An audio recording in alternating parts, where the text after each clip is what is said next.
جی کہ حضرت علی رضی اللہ عنہ اور حضرت عائشہ رضی اللہ عنہا آپس میں ان کے جنگ کیوں ہو گئی؟ پہلی بات یہ ہے کہ یہ کوئی چھوٹا سا مسئلہ نہیں ہے کہ میں 2 لفظوں میں بیان کر دوں، یہ تو بہت بڑا ایک عظیم مسئلہ ہے اور الحمدللہ کتب میں موجود ہے۔ خلاصہ یہ ہے کہ حضرت عثمان کی شہادت کے بعد قصاص کے مسئلے میں دونوں میں اختلاف ہو گیا۔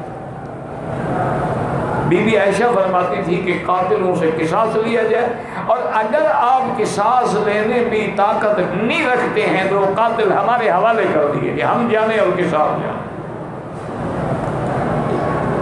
حضرت علی فرماتے تھے کہ میری حکومت ابھی مستحکم نہیں ہوئی، ابھی تک مدینہ منورہ پہ منافقین کا قبضہ ہے، اگر میں قصاص لیتا ہوں تو حضرت عثمان کی طرح مجھے بھی قتل کر دیں گے۔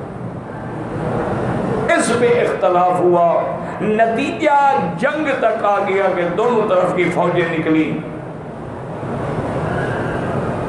اور ایک جگہ پر آ کے حضرت صدیقہ نے بھی پڑاؤ کیا اور حضرت علی نے بھی پڑاؤ کیا، اور حضرت علی رضی اللہ تعالی عنہ نے وفد بھیجا کہ امہات المومنین میں آپ سے ملنا چاہتا ہوں اور آپ سے اس مسئلے پہ بات کرنا چاہتا ہوں۔ بی بی عائشہ نے فرمایا کہ بالکل آ سکتے ہیں، آپ میرے بیٹے ہیں۔ حضرت علی تشریف لائے،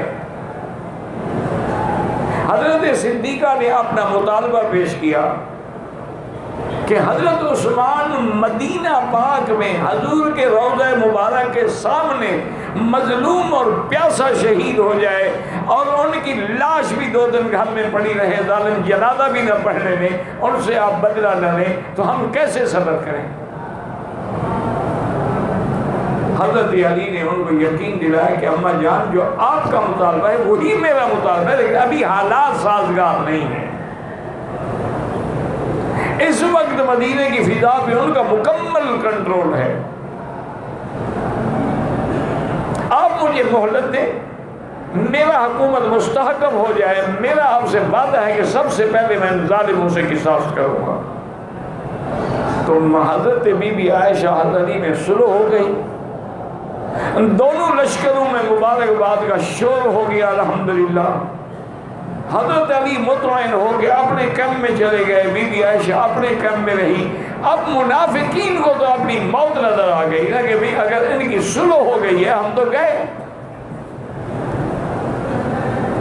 انہوں نے رات کو 10-20 آدمی تیار کیے کہ کچھ لوگ بی بی عائشہ کے کیمپ پہ رات کو حملہ کر دیا اور کہ علی کی فوج آ گئی، اور کچھ حضرت علی کی فوج پہ حملہ کر دیا، بی بی عائشہ نے غداری کی ہے اس کی فوج آ گئی۔ تو اس طرح جو ہے ان کے اندر جھگڑا ہوگا۔ ان دونوں نے حملہ کیا، صحابہ بیدار ہوئے، تلواریں چل پڑی۔ تو وہ تو صلح کر چکے تھے، یہ تو ان منافقین کی ایک سازش تھی۔